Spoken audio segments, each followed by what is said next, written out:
असतात, अनेक वेळा वेगवेगळ्या भूमिका असतात. कधी आपण सोबत असतो, कधी संघर्ष करतो.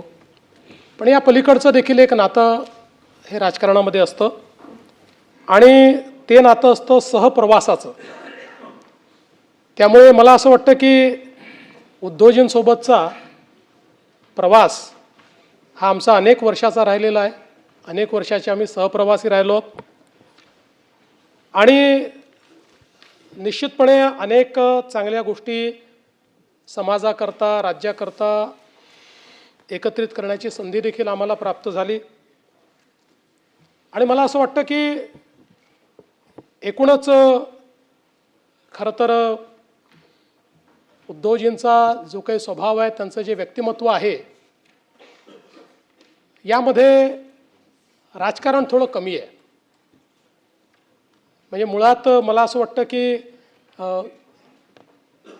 त्यांचा स्वभाव राजकारणी नाही आणि त्यामुळेच अनेक वेळा ते जे काही निर्णय घेतात त्या निर्णयांमुळे ठीक आहे, म्हणजे परिस्थिती वेगवेगळ्या पद्धतीची उद्भवते. पण हा एक गुण मला असं वाटतं की जो हिंदू हृदय सम्राट बाळासाहेब ठाकरेंचा देखील होता की एकदा ठरवलं की निर्णय घेऊन टाकायचा, तशा पद्धतीचा स्वभाव हा उद्धवजींचा आहे. उद्धवजी तसे छायाचित्रकार आहेत आणि अतिशय ज्याला आपण म्हणतो निष्णांत, तज्ज्ञ, सुप्रसिद्ध अशा प्रकारचे ते छायाचित्रकार आहेत. महाराष्ट्राच्या विविध छटा या उद्धवजींनी आपल्या कॅमेऱ्याच्या माध्यमातून अतिशय सुंदर या ठिकाणी कॅप्चर केले आहेत. मला असं वाटतं की गडकिल्ले, निसर्ग, वारकरी परंपरा हे सगळं त्यांनी त्यांच्या कॅमेऱ्यात कैद केलं आणि ही सगळी फोटोग्राफ्स पाहिल्यानंतर त्याच्या पाठीमागे त्यांचं संवेदनशील मन हे आपल्याला पाहायला मिळतं. आणि म्हणूनच मला असं वाटतं की महाराष्ट्र देशा आणि पाहावा विठ्ठल ही जी त्यांची कामं आहेत ती केवळ छायाचित्रण नाही आहे, तर एक प्रकारे आपल्या संस्कृतीची जपणूक या माध्यमातून करण्याचं काम हे उद्धवजींनी केलं आहे. आणि हे करण्याकरता खूप कष्ट देखील अनेक वेळा त्यांनी घेतले आहेत. मला असं वाटतं की जेव्हा वारीचे छायाचित्रण उद्धवजींनी केलं होतं त्यावेळी अतिशय रिस्क घेऊन हेलिकॉप्टरमधनं त्या ठिकाणी उघड्या दरवाजातनं फोटोग्राफी ही त्यांनी त्या काळामध्ये केली. अनेक वेळा जंगलांमध्ये त्यांनी छायाचित्रण केलं आणि म्हणून ही एक आपला जो छंद आहे तो छंद त्यांनी अतिशय चांगल्या पद्धतीनं जोपासण्याचं काम हे त्यांनी केलं. राजकारणामध्ये आल्यानंतर देखील ते पक्षप्रमुख झाले. पक्षप्रमुख म्हणून जी काही त्या ठिकाणी संकट आली, संघर्ष होता, बराच काळ आम्ही सोबत त्या संकटातनं आणि संघर्षातनं पुढे गेलो. अर्थात माझा आणि त्यांचे अधिक जवळीक ही 2010 नंतर आली आणि 14 नंतर अधिक आली. पण मला असं वाटतं की या सगळ्या याच्यात एक मैत्रीची भावना ही निश्चितपणे आमच्यामध्ये त्या काळामध्ये तयार झाली. आणि मी असं म्हणणार नाही की आज ती नाही, पण शेवटी त्यांच्या राजकीय भूमिका आहेत, आमच्या राजकीय भूमिका आहेत. त्यामुळे आता त्या राजकीय भूमिका वेगळ्या झाल्या. त्यामुळे पण एक गोष्ट मला या निमित्ताने निश्चितपणे सांगायची आहे की राजकारणामध्ये काम करत असताना अनेक वेळा मी हे बघितलं की एखादा निर्णय घेत असताना त्याच्या परिणामांची त्यांनी चिंता केली नाही. आणि विशेषतः एक जो गुण म्हणजे त्यांची शिवसेना असो की आमच्या शिंदेसाहेबांची शिवसेना असो, जो हिंदू हृदय सम्राट शिवसेना प्रमुख बाळासाहेब ठाकरेंनी या ठिकाणी एक राजकारणात वेगळा पायंडा पाडला की सामान्यातल्या सामान्य माणसाला देखील, ज्याला राजकीय चेहरा नाही अशा व्यक्तीला देखील राजकीय चेहरा देणं आणि त्यातनं राजकीय नेतृत्व उभं करणं, मला असं वाटतं की हा जो गुण आहे हा निश्चितपणे शिकण्यासारखा आहे.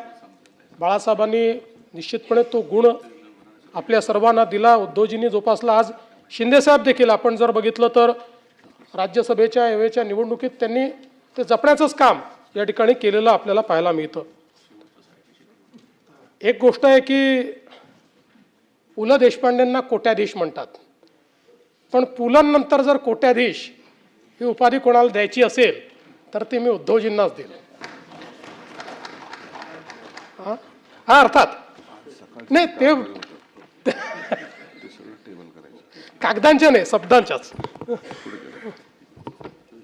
आणि मला असं वाटतं की त्यांच्या बोलण्यामध्ये अनेक वेळा आपण पाहतो की मिश्किलपणा असतो, अनेक वेळा सहजतेनं, म्हणजे त्यांची जी काही भाषणाची पद्धत देखील आहे ही देखील अतिशय सहजतेनं बोलण्याची किंवा एखाद्या संवादाची अशा पद्धतीनं ते या ठिकाणी सातत्याने बोलताना आपल्याला दिसतात.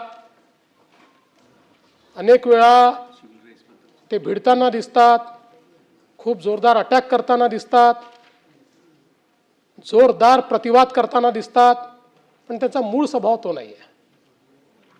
त्यांचा मूळ स्वभाव जो आहे तो मला असं वाटतं की थोडा शांत आहे, संयमी आहे, संबंध ठेवण्याचा त्यांचा मूळ स्वभाव आहे.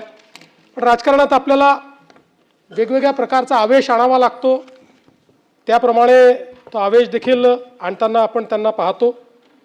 पण या सगळ्या परिस्थितीमध्ये मला एक गोष्ट निश्चितपणे अशी वाटते की आता या सभागृहामध्ये ते 6 वर्ष होते, कदाचित त्यांनी ठरवलं तर पुढच्या वेळेसही ते 6 वर्ष या ठिकाणी येतील. पण उद्धवजी, आम्हाला या सभागृहात तुमच्या कोट्या कमी ऐकायला मिळाल्या, त्यामुळे जर तुम्ही निर्णय घेतला आणि पुढच्या वेळेस पुन्हा आलात तर जरा जास्त कोट्या तुमच्या आम्हाला या सभागृहात ऐकायला मिळाव्यात, अशा प्रकारची माझी अपेक्षा आहे. आता खरं तर आम्ही एकत्रित होतो, आता 19ला काय झालं, जे काय झालं, आम्ही वेगवेगळे झालो, आणि म्हणून मला केवळ एक शेर या ठिकाणी ऐकवायची इच्छा आहे. 260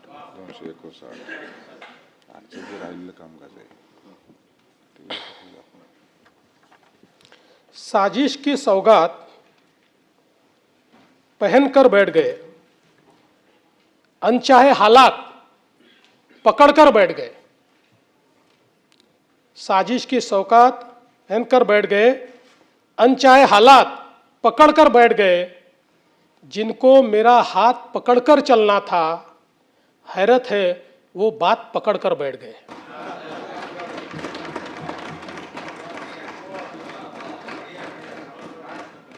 पण ठीक आहे, आता कुठलाही आपला रस्ता असला तरी तुम्हाला खूप शुभेच्छा आहेत. तुम्हाला उत्तम आरोग्य मिळो, तुमचं नेतृत्व अशाच प्रकारे सगळ्या पक्षाला मिळत राहो आणि राजकारणामध्ये तुमची प्रगती होत राहो, अशा प्रकारच्या शुभेच्छा आज पुन्हा नाही, पुन्हा येईन माझा आहे, पुन्हा भेटू, नाही ते तर भेटूच, त्याला काय. त्यामुळे आपल्याला मी मनापासून शुभेच्छा देतो. डॉक्टर नीलमताई गोरे,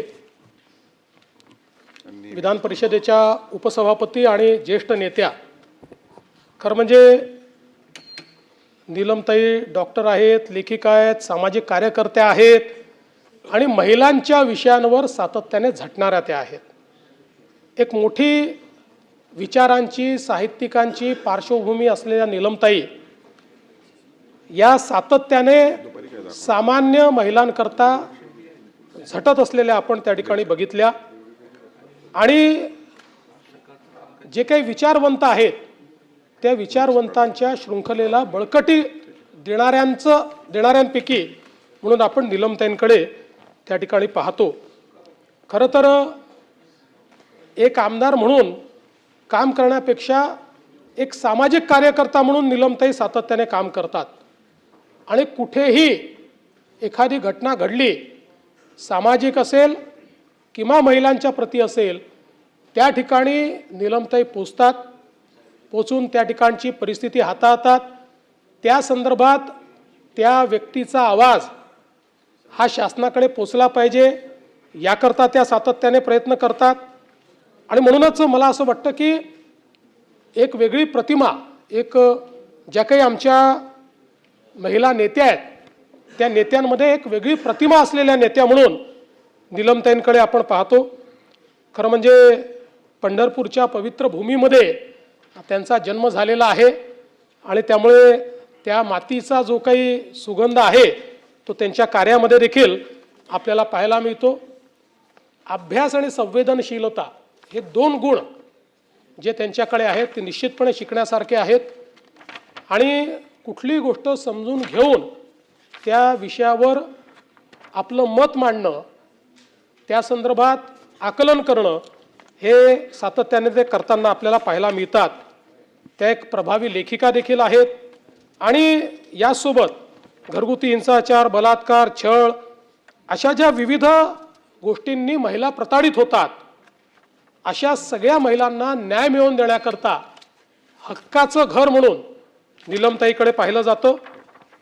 त्यांनी जवळपास 5,000 पेक्षा जास्त महिलांना स्वतः कायदेशीर मदत ही त्या ठिकाणी मिळवून दिलेली आहे. कुठलीही घटना असो, म्हणजे लातूरचा भूकंप असो, गुजरातमधला भूकंप असो, मुंबईतला बॉम्बस्फोट असो, अशा प्रत्येक संकटामध्ये नीलमताई सातत्याने पुढे असतात. त्या ठिकाणी स्वतः जाऊन जे काही आपल्याला करता येईल ते करण्याचा त्या प्रयत्न करतात. त्यांनी विधान परिषदेमध्ये आत्ताच शिंदे साहेबांनी सांगितलं नवीन रेकॉर्ड केलेला आहे आणि पुढे अनेक रेकॉर्ड त्या करणार आहेत.